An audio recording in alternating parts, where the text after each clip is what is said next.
Monsieur le ministre, bonsoir. Bonsoir. Pour ceux qui ont suivi le direct du Conseil national hier, vous avez pris la parole concernant le plan national du logement pour répondre peut-être à quelques critiques de conseillers qui trouveraient que les solutions apportées ne sont pas assez rapides face aux difficultés rencontrées sur le chantier Bel Air, qui va prendre un plus de temps. Pourquoi avoir souhaité prendre la parole à ce sujet-là ? Tout simplement pour apporter des réponses. Le foncier à Monaco, c'est un sujet extrêmement difficile. C'est un territoire de 2 km² avec la plus haute densité démographique du monde. Et donc, il est inévitable qu'il y ait, dans la mise en œuvre d'un plan aussi ambitieux, mais aussi nécessaire également, parce que cela correspond à un fort besoin de la population monégasque, il est normal qu'il y ait quelques difficultés de mise en œuvre. Et avec, bien sûr, l'immeuble Bel Air, on est au cœur d'une problématique de calendrier, du fait de sa proximité avec l'hôpital qui rend les choses plus difficiles. Et vous avez apporté des solutions au Conseil national ? On a apporté des solutions parce que nous avions bien sûr des dossiers qui étaient, si j'ose dire, dans nos cartons. Nous réfléchissons toujours à des opérations qu'on ne peut pas annoncer tout de suite parce qu'elles ne sont pas encore nécessaires, mais que l'on peut mettre en œuvre si nécessité se fait. Là, en l'espèce, il y a nécessité puisqu'il y a ce retard sur l'opération Bel Air qui a suscité les critiques et nous avons donc considéré, comme il s'agit d'un besoin prioritaire, qu'il fallait répondre et nous avons proposé ces solutions. Dans le détail, il y a trois nouvelles solutions. Il y a l'Athéna, l'Evos. Il y a des solutions de nature différente. Il y a par exemple des surélévations qui peuvent être mises en œuvre sur certains immeubles. Et puis, il y a aussi des immeubles qui peuvent être construits sur des terrains qui aujourd'hui ne font pas l'objet de construction.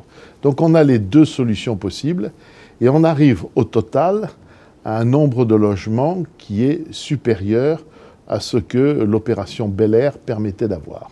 Vous étiez au Conseil national, bien sûr, pour le vote du budget primitif 2022. Il a été voté, mais presque sous forme d'avertissement, avec 14 voix pour et 8 voix contre.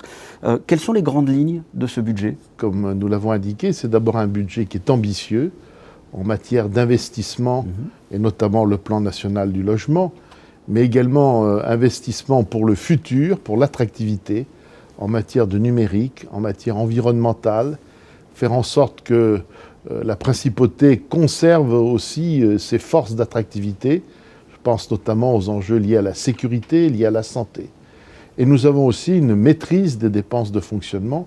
C'est donc un budget qui est sain, un budget qui est ambitieux dans un contexte qui est difficile, même si fort heureusement la situation économique s'est bien améliorée et nous a permis d'avoir, comme je l'ai dit déjà, des recettes en TVA qui sont supérieures à ce que nous pouvions prévoir. Oui, ça devrait être un budget excédentaire de près de 3 millions d'euros. Comment est-ce que l'on arrive, en tant que chef de gouvernement, de préparer comme ça un budget primitif dans ce contexte de crise sanitaire lorsque l'on navigue pratiquement à vue ?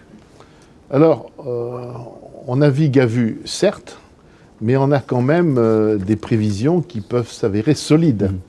Par exemple, pour ce qui concerne les recettes en matière de TVA, elles sont fonction de la situation économique. D'autres, la TVA immobilière est fonction des projets qui naissent en matière immobilière.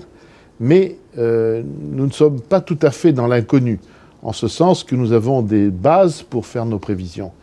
Et donc, c'est le rapprochement de ces deux phénomènes. Le premier, c'est l'ambition que nous avons et qui se traduit par des dépenses ou des investissements, et aussi les contraintes que nous avons liées aux ressources qui se sont nettement améliorées, qui ne sont pas encore celles que nous pouvons espérer dans une année normale. Je voudrais que l'on aborde la crise sanitaire. Il y a un nombre important de cas chaque jour, de contamination, 63 mercredi, 60 cas jeudi. Quel est votre constat ? Qu'est-ce que vous avez envie de dire aux téléspectateurs à ce sujet-là ? La volonté du souverain, comme je l'ai déjà indiqué, c'est qu'il n'y ait pas de conséquences négatives pour les familles, pour ces fêtes. Qu'il n'y ait pas de conséquences négatives non plus pour les commerces et les restaurants. Ça veut dire pas de couvre-feu, pas de confinement.